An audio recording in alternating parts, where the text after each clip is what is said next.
সর্বলীলা মুকুটমণি শ্রী রাসলীলাতে আমাদের বিশ্রাম হয়েছিল। সুখদেব গোস্বামী 5টি অধ্যায়ের রাসলীলা বর্ণনার পর বলছেন, যাদের হৃদয়ে কামরোগ রয়েছে, অশুভ অপবিত্র কামনা বাসনা রয়েছে, তারা শ্রদ্ধা সহকারে ভক্তি সহকারে অনবরত অহরহ এই রাসলীলা শ্রবণ করলে নিশ্চিত তারা ভগবানের কৃপা লাভ করবে, তাদের এই হৃদরোগ কামরোগ দূরীভূত হবে। রাসলীলার মহিমা শ্রবণের মাহাত্ম্য বর্ণনা করলেন। সময় চলে এলো ফাল্গুনী কৃষ্ণা চতুর্দশী। আমাদের নন্দ বাবা শিব চতুর্দশী ব্রত করেছে। আজ মনে মনে সংকল্প করেছে, তবে ব্রত উদযাপন হবে মথুরাতে অম্বিকা মন্দিরে। শিব এবং অম্বিকার মন্দির রয়েছেন। অদ্য শিবরাত্রির দিবস। ব্রত উদযাপন উপলক্ষে সকলকে নিয়ে নন্দ বাবা, এমনকি গোপাল, কৃষ্ণ, কানাইয়া, বলরাম ছুটলেন মথুরার দিকে অম্বিকা নগরে, অম্বিকা মন্দিরে। সেখানে সরস্বতী নদী বহমানা। অদ্য আজ পর্যন্ত নালা আকারে, ছোট্ট নালার আকারে সরস্বতী নদী দেখা যায় মথুরায়। সরস্বতী নদী তো গুপ্তভাবে থাকে, অন্তঃসলীলা বলে, মাটির নিচ দিয়ে চাল রয়েছে। তীর্থে আগমন করলেন, সরস্বতী নদীতে স্নান করলেন, অবগাহন করলেন। ব্রত উদযাপন উপলক্ষে ব্রাহ্মণগণদের মধু মিশ্রিত অন্ন, দুগ্ধ মিশ্রিত অন্ন আদি ব্রাহ্মণ সজ্জনকে দান করলেন, পূজা করলেন ব্রাহ্মণদের উদ্দেশ্যে, কৃষ্ণ সেবার উদ্দেশ্যে, কৃষ্ণের প্রীতি উদ্দেশ্যে ব্রাহ্মণদের দান সেবা সবই করলেন। নিজের জন্য করেনি, নিজের জন্য করেনি। একটি উদ্দেশ্য ছিল সকল গ্রামবাসী ব্রজবাসীদের, আমার কৃষ্ণের কানাইয়ার মঙ্গল হোক। হে শিব ঠাকুর, দয়ার ঠাকুর, আমার এই বালক শিশু, আমার এই কৃষ্ণ কানাইয়া, এ আমাদের ব্রজের ধন, আমাদের সকলের মনোপ্রাণ, এর যেন কোনো বাধা না হয়, এটা তো আশা করি তোমাকে ব্রত করছি, আর কিছু লাগে না। এরা তো প্রেমান্ধ। ব্রজের যত সকল গোপ গোপীগণ ছিলেন তারা প্রেমে অন্ধ, আর আমরা সংসারী মানুষ কামে অন্ধ। অন্ধ সকলেই, কিন্তু ফারাকটা রয়েছে। বৃন্দাবনে যত সকল ভক্তবৃন্দ ব্রজবাসীগণ রয়েছে তারা গোবিন্দের প্রেমে অন্ধ, বাৎসল্য প্রেম আদি, আর আমরা রয়েছি আপন কামনা বাসনায় অন্ধ। খুব সুন্দর ব্রত আচরণ করলেন। গাভী, সুবর্ণ দান, বস্ত্র আদি, মধুযুক্ত অন্ন সব খুব ভালো হলো। যিনি অখিল কল্যাণ নিধি, কল্যাণের সাগর, তার কল্যাণের জন্য মহাদেবের কাছে ব্রত। ভাবুন তো কেমন অদ্ভুত লীলা কৃষ্ণ। যার ইশারাতে মহাদেব নাচে, যার বাঁশিতে মহাদেব পাগল হয়ে যায়, রাসলীলা ছুটে ছুটে আসে, তার ভালোর জন্য, মঙ্গলের জন্য ওই মহাদেবের কাছে প্রার্থনা করছেন। এটা ব্রজে সম্ভব। ব্রজের প্রেম এমনই। গোবিন্দ যে আমার ভগবান কেউ মানতে চায় না। বড় অদ্ভুত কৃষ্ণ কথা। তবে নন্দাদি ব্রজবাসীগণ লুচির পায়েসও খায়নি, আতপ চালের অন্ন খায়নি, শ্যামা চালও খায়নি, আটা দিয়ে মেখে রুটি করেও খায়নি।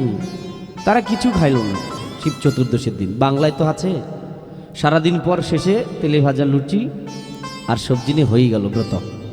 বহু দেখেছি আমরা। আবার একটু সিদ্ধ অন্ন আতপ চালের হলেও ভালো হয়। তবে মনে রাখার বিষয়, ব্রতের দিন কখনোই পঞ্চশস্য গ্রহণ করা যাবে না। যে কোনো ব্রত পঞ্চশস্য বহির্য। নন্দ বাবা করলেন কি, কেবলমাত্র সরস্বতী নদীর স্নিগ্ধ শুদ্ধ জল পান করলেন, জলাহারী হলেন। জল পান করে উপবাসী থেকে নদীর তটে হরিনাম সংকীর্তন, নারায়ণ নাম সংকীর্তনের রাত্রি যাপন করছেন। একটু নিদ্রা এসেছে, তন্দ্রাচ্ছন্ন, ঘুমিয়ে পড়ছেন, ঘুমানো ঘনভাব। দৈব প্রদত্ত এক বিশাল অজগর সর্প এসে নন্দ বাবাকে গ্রাস করলেন। পা থেকে আরম্ভ করেছে খাওয়া বা গ্রাস। অজগর তো আর কামড়াতে পারে না, গ্রাস করে গিলে নেয়, সেরকম গ্রহণ করা আরম্ভ করেছে।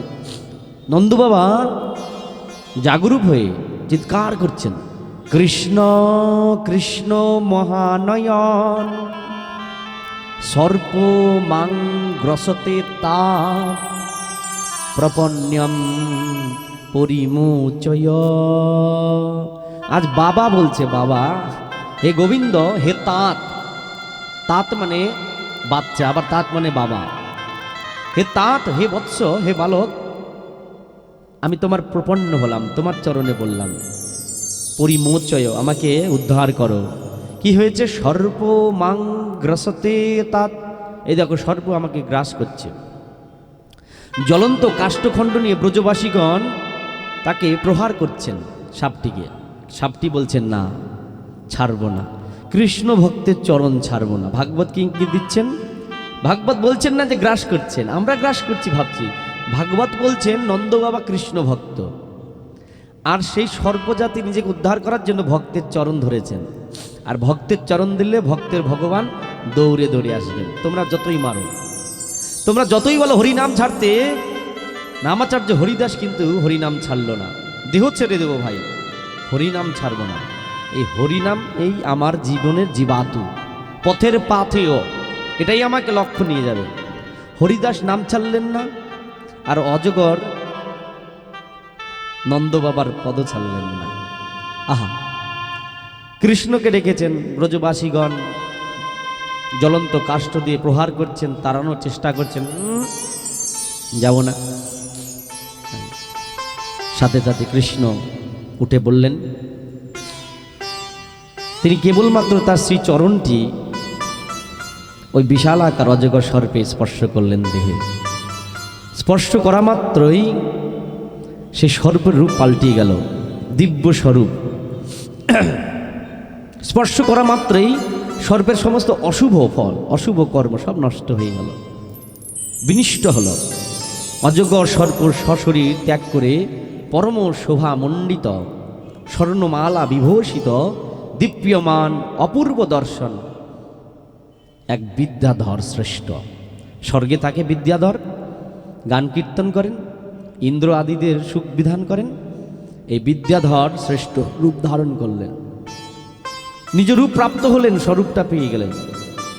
ভগবান সেই পুরুষকে জিজ্ঞাসা করলেন, সর্বন্তর্যামী সর্বজ্ঞ তথাপি অজ্ঞ হয়ে জিজ্ঞাসা করছেন, তুমি আবার কি? আমার বাবার পাঠ ধরেছিলে কেন? বলছেন, প্রভু আমি স্বর্গে থাকতাম, আমার নাম সুদর্শন বিদ্যাধর। বিদ্যাধরের যে গোষ্ঠী আছে তাদের মধ্যে সর্বশ্রেষ্ঠ আমি, সুদর্শন। আমার রূপ সুন্দর, আর তাই আমার সুদর্শন। অহংকার হয়ে গিয়েছিল, সকলের সাথে মিলে দেখতাম কেমন দেখতে, আর নিজেকে দেখতাম বাহ কি সুন্দর। অহংকার চলে এসেছে আমার রূপে, আমি বড় মুগ্ধ, যেখানেই চলতাম আর নিজেকে অন্যের সাথে তুলনা করতাম, বাবা কি সুন্দর।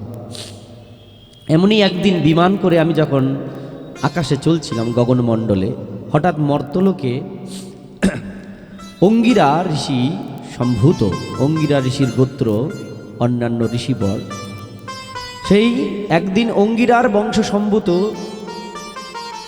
কিছু ঋষিগণকে তাদের রূপ দেখে আমি ঠাট্টা করেছি। আসলে অঙ্গিরা ঋষি গোত্র যে ঋষিরা রয়েছেন তাদের রূপটা হয় কালো, শ্রীহীন, রূপটা ভালো হয় না। এমনি তো ঋষিরা পরিষ্কার হয়, কাঞ্চন বর্ণ, তবে অঙ্গিরা ঋষি গোত্র ঋষিগণরা হয় কিরকম, একটু কালো হয়। ভাগবত বলছে শ্রীহীন কদাকার কুশ্চিত দেখতে, বাইরের রূপটা ঋষিদের, অঙ্গিরা গোত্র। আমি দেখে উপহাস করলাম, হাসতে লাগলো, হাই রে কয়লার মতন কালো। তাদের কর্ণে গেল, আমাকে ধোলাই দিল, কেমন করে? বাক্যের দ্বারা। ঋষিবর তাদের অভিশাপ, ব্রহ্মদণ্ড। তারা আমাকে নিজ অপরাধ এর জন্য সর্পজনী জন্মের অভিশাপ দিলেন, যাও সর্প হয়ে থাকো, দেখবে কেমন সৌন্দর্য লাগে। পরিণামস্বরূপ আপনার পিতার চরণের সামনে আমি পড়লাম যাতে উদ্ধার পাই, আপনি আমাকে উদ্ধার করলেন। আর শুনেন, আমি ভাবলাম কি যে এটা অভিশাপ না, এটা অনুগ্রহ। গুরুজনরা যদি কিছু বকা দেন, প্রহারও করেন যদি কিছু, সেটি অনুগ্রহ বলেই নিতে হবে। আজ ঋষিগণ আমাকে অনুগ্রহ করলেন, অভিশাপ দেয়নি, না হলে আবার তোমার চরণ স্পর্শ হবে? তোমার চরণ স্পর্শ হয়? তোমার চরণ স্পর্শ হয় না। প্রপন্যস্মি মহায়োগিন মহাপুরুষ সংপতে অনুজানিহি মাং কৃষ্ণ সর্বলোকেশ্বরেশ্বর। তোমায় চিনতে পেরেছি প্রভু, তুমি সর্বলোকের ঈশ্বর। আমায় কৃপা করো আর আশীর্বাদ করো এই জীবনে যেন এরকম ভুল হয়। তুমি অনুমতি দাও আমি আমার স্বর্গে ফিরে যাই। গোবিন্দকে প্রদক্ষিণ করলেন, তারপর প্রণাম করে চলে গেলেন। এই হলো শিব চতুর্দশীর লীলা। তারপর আসলো শঙ্খচূড় নামক দৈত্য বৃন্দাবনে। বলরাম তার গোষ্ঠী অর্থাৎ ব্রজকুমারীকে নিয়ে লীলা করছেন যমুনাতে, জলক্রীড়া আদি। আর গোবিন্দ তার গোষ্ঠী ব্রজকুমারীদের নিয়ে লীলা করছেন, জলক্রীড়া করছেন। দুজনের ভাগাভাগি ছিল। ঠিক সেই সময় শঙ্খচূড় নামক দৈত্য আক্রমণ করলেন।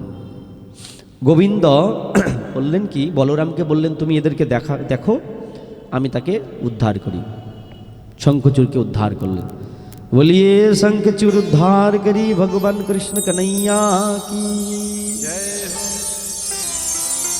কৃষ্ণ বিরোহিনী গোপীগণের দিবাভাগে কথোপকথন। দিনের ভাগে ঝাড়ু দিতে দিতে দিতে পাশের বাড়ির গোপীর সাথে তো দেখা হয়, তো আমাদের তো স্বভাব নিন্দা করার, পাশে তবে গোপীদিদের সবাই কৃষ্ণ চর্চা করার। ঠিক মুখটা বেরিয়ে দিনের বেলা চিন্তা করছেন কখন বেরিয়েছে গোষ্ঠে, কানাই গোষ্ঠে বেরিয়েছে, আজ কি রূপ ছিল, কেমন লাগছিল। আদি আদি লীলাগান, শ্রীকৃষ্ণ গুণগান, কীর্তন গান ইত্যাদি। গোষ্ঠী থেকে যখন ফিরে আসে তখন দাঁড়িয়ে দাঁড়িয়ে দেখেন, রূপ দেখেন। এইভাবে গোপিনীদের দিন চলছে। হঠাৎ অরিষ্টাসুর বলে এক বদাস, এক বৃষ, নাম তার অরিষ্ট অসুর। কি রূপ নিয়ে এলো? বৃষের রূপ নিয়ে আসলো বড়। বর্তমান যেটি রাধাকুণ্ড বৃন্দাবনে, সেই জায়গাটিতে বৃষাসুর এসেছিল, অরিষ্টাসুর এসেছিল বৃষের রূপ নিয়ে। গোবিন্দ তাকে উদ্ধার করলেন। দিনের বেলা উদ্ধার করলেন, রাত্রেবেলা রাধাকুণ্ডের প্রকট। এই কিছুদিন আগে বহুল অষ্টমী রাধাকুণ্ড উৎপত্তির চলে গেল। অনেক কথা রয়েছে রাধাকুণ্ডের উৎপত্তির সম্বন্ধে, যারা বৈষ্ণবের সাথে সঙ্গ করেন তারা জানেন। রাধারানী নিজের হাতে কঙ্কন দিয়ে কুণ্ড করেছিলেন, আর কৃষ্ণ করেছিলেন নিজের পায়ের গোড়ালিটি দিয়ে আঘাত করেছিলেন ভূমিতে। সেখানেই তারপরে সপ্ততীর্থ আদি আহ্বান হয়েছিল। অরিষ্টাসুরকে বধ করলেন যেই জায়গাটায়, সেই জায়গাটায় কিছু গর্ত হয়েছিল। রাধারানী নিজের কঙ্কন দিয়ে সেই জায়গাটা খুঁড়ে খুঁড়ে আরো বড় গর্ত করলো। রাধারানী কঙ্কন দিয়ে যে গর্ত করলো, আসলে ওটাই হচ্ছে আসল কুণ্ড, নাম তার কঙ্কন কুণ্ড। যখন সংস্কার হয় রাধাকুণ্ডের 20 বছর 30 বছর পর পর সৌভাগ্য হয়, জলটাকে যখন শুদ্ধিকরণ হয়, তখন ওই রাধাকুণ্ডের ঠিক মাঝ বরাবর থাকে একটা ছোট্ট কুণ্ড, যাকে বলে কঙ্কন কুণ্ড। ওই জল শুকানো যাবে না, শুকায় না। পাতাল থেকে ওই সপ্ততীর্থ আদি সব গঙ্গা উঠতেই থাকে। এই সেই রাধাকুণ্ডের উৎপত্তি হলো সেই দিন রাত্রে অরিষ্টাসুর বধের পর।